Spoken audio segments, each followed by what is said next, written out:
Well, good afternoon, everybody. It has been a while. Today, I'm getting after a pile of engines that I have had sitting on the floor here for quite some time.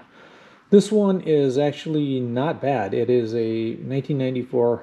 It's an industrial Briggs. Initially it was a takeoff. So the story I got was that a customer bought a 5-horse tiller. I don't remember what brand it was, from western Minnesota, and he used it for about an hour and decided 5-horse wasn't going to do it. So the owner of the motor shop told him to bring it back in, swapped him out with an 8-horse. He went back and used it forever. This one sat on his shelf for 4 or 5 years. My dad bought it, I think, in about 98, 99, and put it on a shelf in his workshop. He passed in 2013. Long story short, I have it now. It is 2025, and it is super clean. So I took a look at it, did a quick inspection. It had no oil in it. It was like drained out and put away for a long rest. A little dirty here. But anyway, long story short, it fired up, ran great. Didn't miss a beat, fired on the second pull. But it's weeping gas out of the carburetor. So I'm going to take it apart, clean the needle and seat, and I'm sure that's all it's going to be. But we'll take a look at it and see what we find. All right, first thing is 5/16.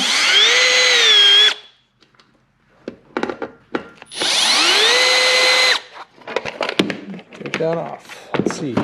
Yeah, there's been fuel leaking into the,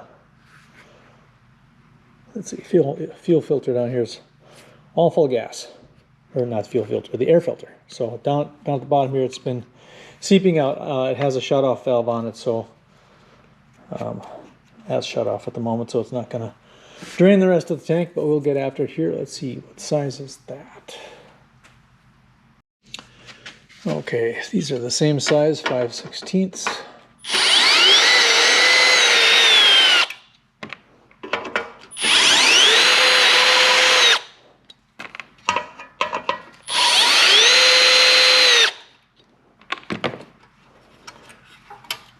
And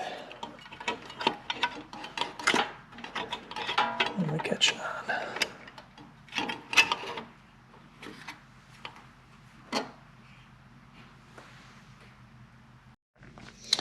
All right, it was catching on the impulse tube gasket elbow, whatever goes right in here.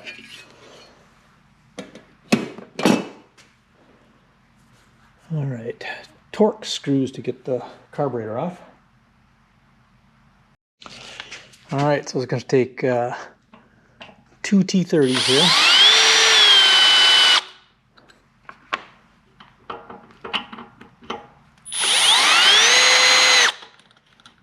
And I will get a vice grips and pop off the fuel line. All right.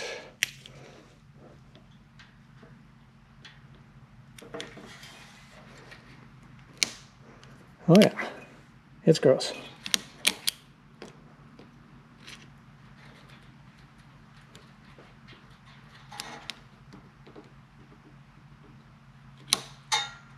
There we go. And we'll disconnect the spring here and the linkage. Linkage comes off that way, and the spring will just pop off after I get the fuel line off. Actually, I'll just do it now, hold it out so I don't wreck it. There we go. So we're good here, and everything's pretty clean under here. You can see there's no oil, no grease, no schmutz. I'm going to have to grab a... Yeah, it'll come off. No, that has not been removed. Give me a second.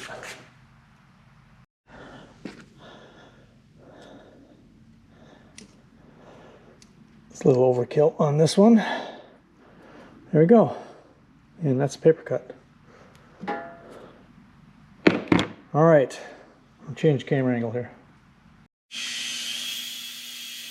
All right, carburetor's off, and you'll notice my fashion faux pas here. I only have one glove left in the box, and I just cut that hand, so it's going to get gas on it, so we'll go with that. All right, so a couple things I noticed.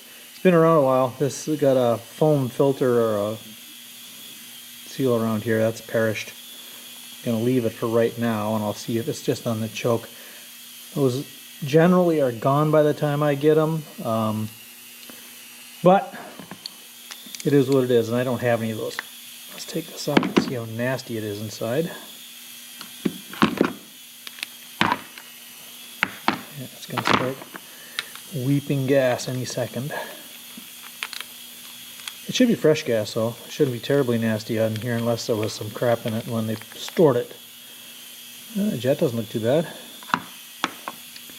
And let's see what we got. Not bad. That is really clean.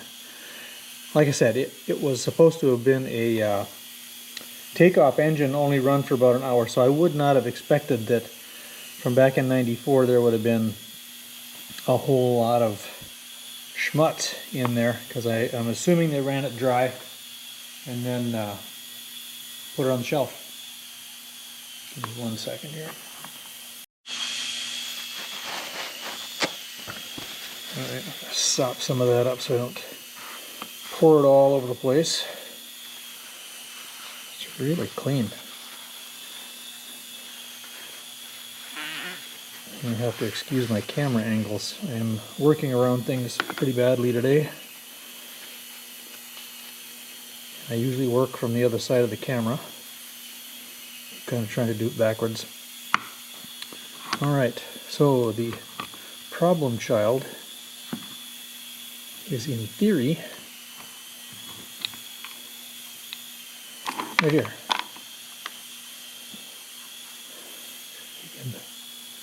See it, or how well you can see it. It looks clean, doesn't mean it is clean.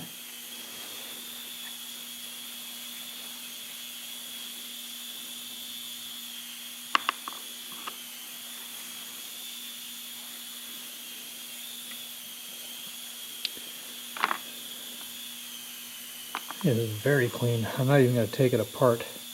Like I said, it did run very well. It just seeped a little bit around the needle and seat down in here. So I'm going to see if I got any Q-tips or something here and a little Brasso and go in there and just give it a little bit of a shine. Tap out some of the gas here. See what I can get.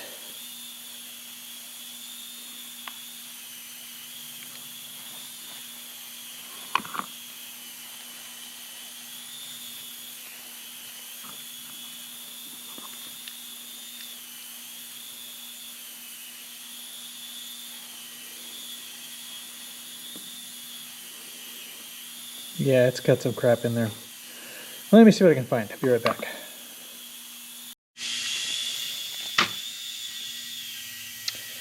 Q-tips. They work pretty well. I was thinking about it as I walked in the house. I'm not going to put my glove back on. I thought about what I could use in there. I could use a little Brasso. I'm just going to see what kind of schmutz comes out. It's a little dirty. And I'll use a little bit of carb cleaner. It's not too bad in there. I could use some Brasso, but I'm always worried that that'll plug up the jet. Or the seal. The hole, I should say. Yeah.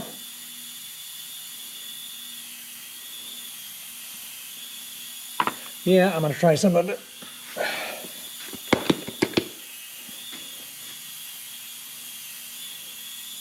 Got a little crap coming out of there. Not too awful. What I will do... Oops, I gotta shake that up a little more. And we'll put a little bit on the end of the Q-tip so I can control it and not try to squeeze a whole blob down in there. And then I'll just give it a little spin. It usually works pretty good on those seats. Just a little bit. It's probably not even a lot of Brasso. It's more of the ammonia, it looks like.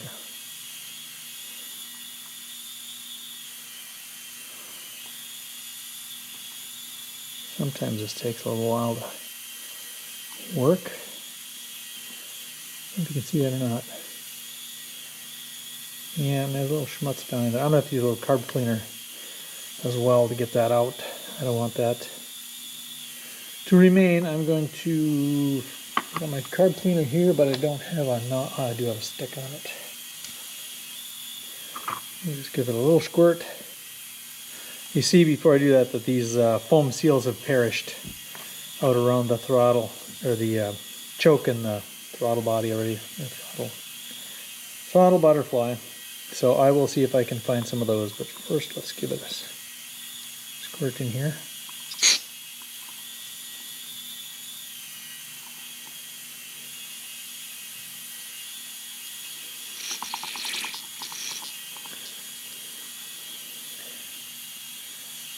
Boy, it's really dark in here.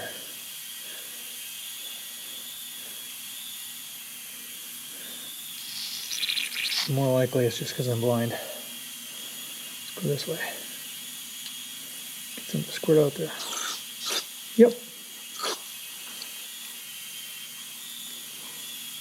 Blow that out a little bit.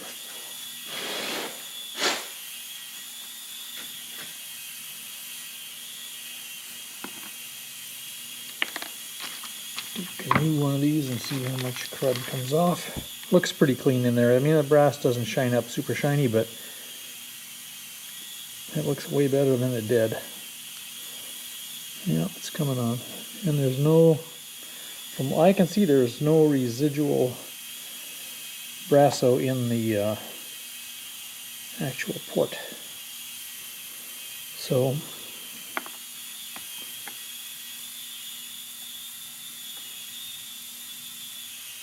we can call it good enough for now.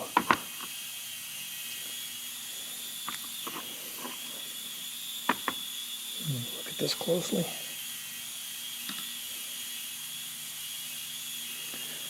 If you can see it or not. Right up close here, come on. That's not going to focus. GoPros are not the best for this. Anyway, it looks good. I've cleaned it off with some carb cleaner, and I see potentially a little bit of a divot there. I can't really tell. We're gonna give it a shot. If I need to, I'll go down and see if I can get a new needle. Might not be so much fun to find them these days, but we'll give it a try. So basically we reverse the process. We put the needle in here, we put it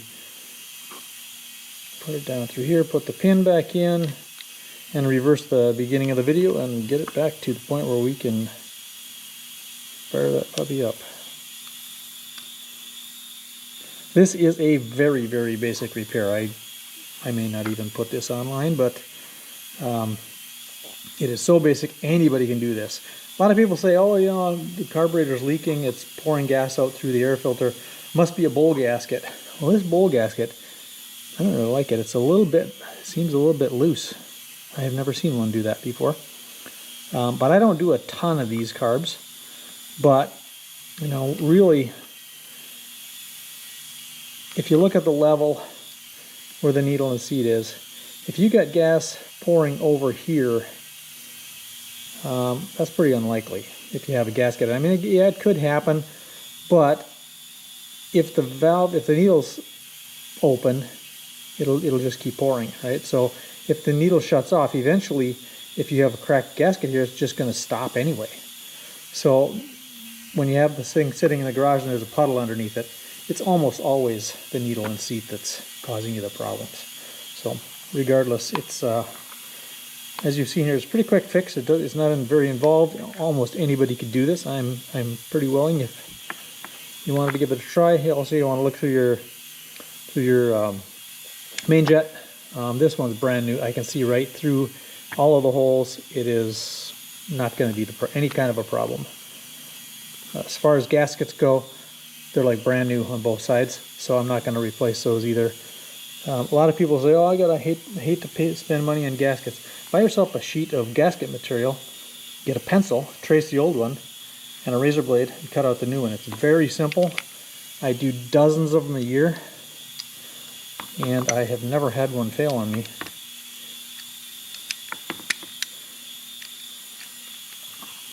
Don't really need a wrench on this, but I just like to snug it down a little bit more than I can do with my fingers. Okay, I'm going to throw this back on and we'll fire it up and see what happens. I am going to come back for these Someday, not today.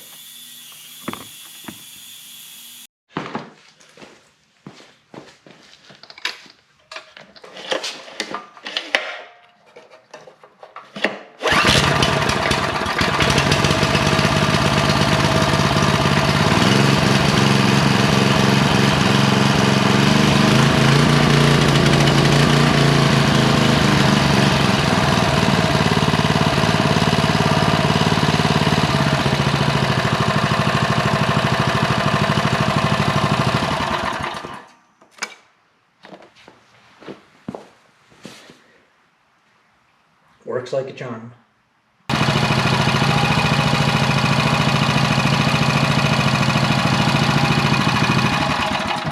It's amazing how something as simple as a gummed up needle will make things unusable. A $0 fix. Thanks for watching.